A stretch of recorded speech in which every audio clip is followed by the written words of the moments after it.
What's going on, guys? This is Corey Hathaway coming at you with another video today. I know it's been a while. I apologize. I've had school and I'm an engineering major, so obviously sometimes I get tests and things like that come up, and I have to prepare for them, so I haven't been able to make any videos. But without further ado, we're gonna jump right into it. This video today is called Top 5 Reasons We Haven't Went to Mars Yet.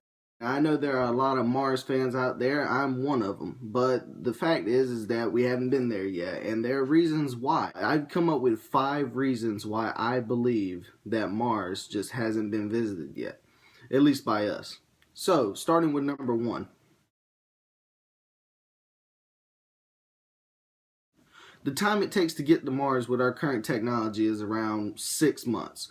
Now, once we get to Mars, we have to stay there for about 18 months until the planets realign, and then we can leave. That's just not cutting it. I mean, humans don't do well in space. We all know that. And 6 months and then 18 months, a lot can go wrong in that amount of time.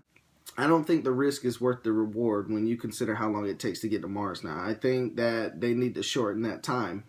Obviously, the engine we use is pretty inefficient, and we need to change that. Now, I've heard rumors that they're going to be able to get to Mars in 3 days and things like that. If they can do that, everyone's going to want to go to Mars, and maybe we can go to Mars, because 3 days sounds a lot better than 6 months. You know, you're talking about sending someone in a metal box in space where there's no oxygen for 6 months, and then they have to stay on a planet that has no oxygen for 18 months.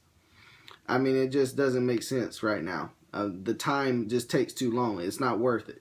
It's not worth it. Moving on, number 2.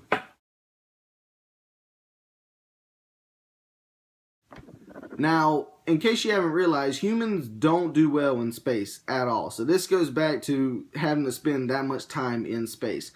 The human body in low gravity is terrible, and that's really bad for a Mars mission, because not only is Mars smaller than Earth, that means it has less gravity. So the average human is going to have to work out constantly just so they don't have muscle deterioration and bone deterioration. Not to mention that, the radiation. The average Mars trip is going to increase your chances of getting cancer by about 20%. Now, I don't know too many people that want to go to Mars and then get cancer the day after they get back. I think 20% is ridiculous. With our current technology, it just doesn't seem feasible at this point. Not only that, let's talk about when you get to Mars. Mars does not have an atmosphere. It has an exosphere, and it's mostly carbon dioxide. So there's a lot of issues with going to Mars that I do not see us being able to fix in the near future. Because, I mean, not only do you have to worry about getting people to Mars, you got to worry about what did the people do when they get to Mars. And right now, there just doesn't seem to be a feasible solution. Moving on, number 3. Other planets and moons that we've found now have taken priority over Mars.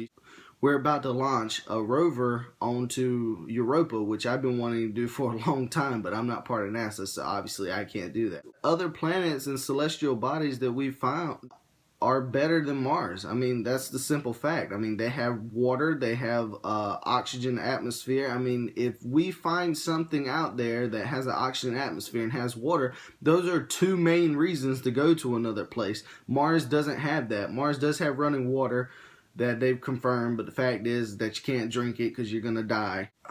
I think that Mars has been kind of put on the back burner a little bit, because we've landed a rover on Mars, and so far there's not really much to that planet to where we need to go there immediately. Moving on, number 4.